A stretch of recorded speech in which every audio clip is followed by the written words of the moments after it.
और जो बाकी का और पैसा आया वो सब गांव वालों ने लिया था।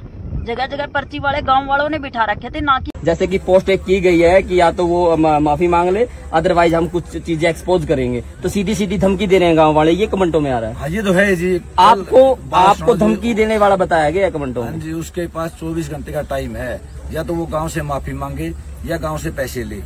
पैसे लेने का मतलब क्या कहता हूँ मैं, वो हिसाब किताब करे हमारे पास कि मेरे इतने पैसे है, गांव वाले उसके पैसे देंगे, या वो ये कहे कि मेरी गलती है, मैं झूठ बोल रही हूँ, और गांव से माफी मांगे। सर जैसे कि मैं पहले ढाकल में तपस्या कर रही थी, वहाँ पे ना जाए, और जो मेरा डेरा है बामनारा। देखो, हमारे पास जो भी पैसा आया था वो सिर्फ चढ़ावे वाला जो कंचननाथ के आगे चढ़ावा आया था वही पैसा आया था। वो हमने साधुओं की दक्षिणा में बांटा। साधु आए थे 6000, उनकी दक्षिणा में पैसा बंटेगा, जिसमें से मैंने 4 लाख रुपए कर्जा उठा के बांटा है, क्योंकि ये इज्जत का सवाल था। मैंने 4 लाख रुपए कर्जा उठाया, और जो बाकी का और पैसा आया वो सब गाँव वालों ने लिया था।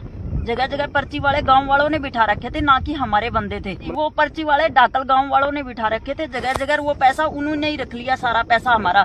हमें कोई पैसा नहीं मिला है, हमारे पास कोई सुविधा नहीं है। हम ये सोच रहे थे भी हम यहाँ इतने आते हैं तो उनको बैठने के लिए सुविधा करेंगे और करेंगे, लेकिन हमारे कर्जा सिर करके आए हैं हम ढाकल नगरी से, ना कि कुछ लेके आए हैं।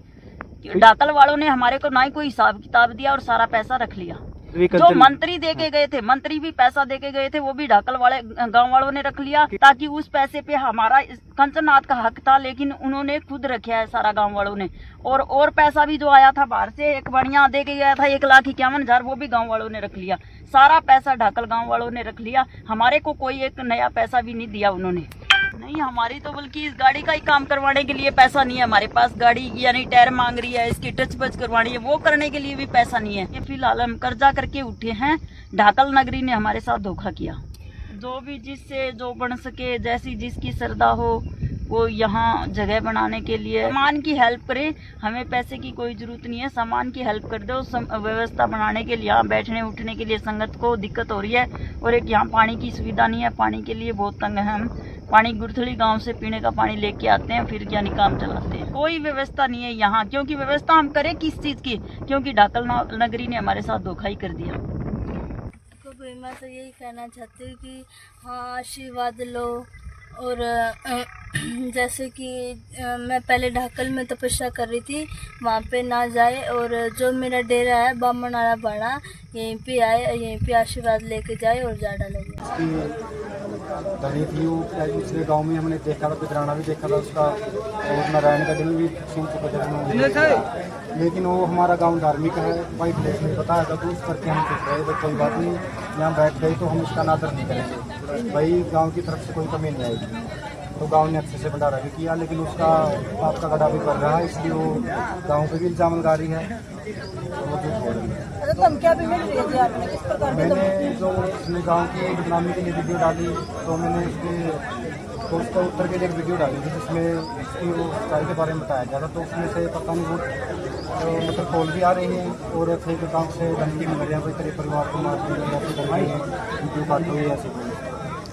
तो अगर कुछ मेरे परिवार पे या मेरे पे आँच आती है तो उसका आराधना जिम्मेवार होगी, मेरे किसी से और से कोई दुश्मनी नहीं है। तो साधु जो इस प्रकार दंड जा रहे हैं, आपको लगता है वो असल में साधु नहीं? साधु को ना तो पैसे से कोई मतलब होता है, ना तो किसी से मतलब होता है, वो तो तपस्या भी एकांत में जारी करते हैं। आपको जब धमकी मिली, आपने कोई कानूनी कार्रवाई की इसके बाद? नहीं, अभी तक मैंने कोई कार्रवाई नहीं किया। मैंने मेरे गांव के दोस्तों से, सरपंच से ये बता दिया भाई ऐसे धमकी। आड़ा आप कह रहे हो कि मैंने धमकी मिल रही है, जानता मार रही है, ओड़ा वाला दिन आप कह रही है कि मांगा जान का खतरा है। तो पूछो किससे खतरा है? अगर गांव तक खतरा है, आपके जवाब में देता हूँ, अगर गांव को किससे खतरा हमको, 31 दिन कैसे रहेगी वो? गांव वाले ने तो पहले तो उनको कभी हाथ तक नहीं लगाया, आज अचानक से गांव में क्या आ गया भाई, वो उनको गोली मार देंगे। ईद तो जी आप भी कह दोगे भाई मोहम्मद भी खतरा है, तो ये रह गए जी। वो कया करे नहीं, जब तक अच्छा है तो अच्छा है।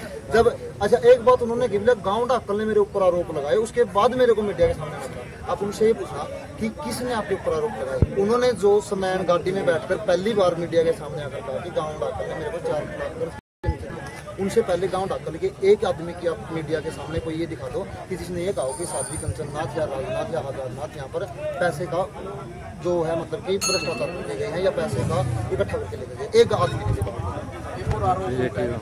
उसकी ही बेटी है वो, गाँव के द्वारा ऐसे देखिए, आरोप लगाए गए। ऐसी कोई जानकारी ना तो गांव के पास है और ना ही ऐसा आरोप गांव ने उनके ऊपर लगाया। अगर बेटी, अब जिन्होंने 5.5 महीने के, वो खुद ही कह रही है कि मेरे चरणों में चढ़ा गई थी, तो बेटी से भी पूरा होना चाहिए। और मैं तो पहले तो मानता था कि बगवे बाणे में खाद भी होगी तो इसलिए चुप थे। क्या एक पाखंडी को किसने दे दिया कि वो एक 17-18 साल की लड़की को अपनी दुकान चलाने के लिए प्रयोग कर दिया? आप एक बात मुझे सिर्फ आप उनसे पूछना कि 2 दिन पहले सुनाने में आजाद नाथ जी ने कहा कि गाँव डॉक्टर ने मेरा पूरा सहयोग किया। क्या उस समय राजनाथ को नहीं पता था कि आपके साथी जो है वो गाँव डॉक्टर की प्रशंसा कर रहे हैं, गाँव डॉक्टर की तारीफ कर रहे हैं? गाँव डॉक्टर ने उनको जाते जाते 21,000 रुपये दिए। अगर गाँव डॉक्टर ने उतना ही उनके साथ धोखा किया तो वो 21,000 रुपये लेने की क्या जरूरत थी? उसके साथ साथ अगर उनको गाँव डॉक्टर से इतनी ही समस्या थी तो अगले दिन वो फिर कलश यात्रा निकालने क्यों आई? ये तो मैं आपको बताऊं कि सिर्फ और सिर्फ क्या मामला है कि उनको पैसा जो वो बटोरना चाहती थी, जो दुकान, जो संदूक यहाँ से पकड़ लेकर जाना चाहती थी, वो कहीं ना कहीं काली माता की कृपा से, गोरखनाथ की कृपा से गांव वालों ने भंडारे में उनका वो पैसा लगवाने का काम किया। गांव का पैसा, उनका क्या था, गांव का पैसा। और 30 दिन तक तो वो लूट के चली गई यहाँ से। 2 लोगों को नाम उनको दिया, चांदी के मुकुट उनको गले हैं, कड़े उनको गले हैं। हमने तो कभी यहाँ पर एक गाँव के किसी इंसान ने कोई सिंगल पर्ची नहीं काटी थी। वो कह रही है कि गांव के लोगों ने पर्ची काटी। आप 1 दिन से लेकर 30 दिन तक, 12 जून तक, अगर किसी ने 1 रुपया भी गाँव वाले ने लिया हो, ये साथी से सवाल करना। दूसरी बात, अभी मैं साथी जी का इंटरव्यू सुना था, उन्होंने कहा कि शुरू में 2-2, 3-3 हज़ार रुपये आए, फिर 5-7 हज़ार रुपये आने लगे, लास्ट में 10 दिन तक तो 10-10, 15-15 हज़ार रुपये भी आए। उनकी बात को बड़ी कर दो, लास्ट के 10 दिन 15-15 हज़ार रुपये, 1.5 लाख तो ये हो गए, 5-5 हज़ार रुपये 10 दिन के 50 हज़ार हो गए, 2 लाख तो ये हो गई। और उससे पहले और दक्षिणा हो गई, फिर चांदी का मुकुट हो गया, डॉलर में माल हो गई, और 78 हज़ार रुपये आप कह रहे हो दिन के दिन खुद में उन्होंने माना। अगर आप इन का भी जोड़ लगाओगे तो 7 से 8 लाख रुपए तो उसकी कैलकुलेशन के हिसाब से बैठते हैं। दक्षिणा कितनी थी? 2 लाख 80 हज़ार। इसके अलावा गांव ने उसका खर्च क्या करवाया है? पूरे का पूरा भंडारे का आयोजन गांव ने करवाया है। वो कह रही है कि यहाँ पर मेरा सिलेंडर भी खुद का था, दूध भी खुद लेकर आती थी, प्रसाद भी खुद लेकर आती थी। उनको फिर यही तो लालच था कि अगर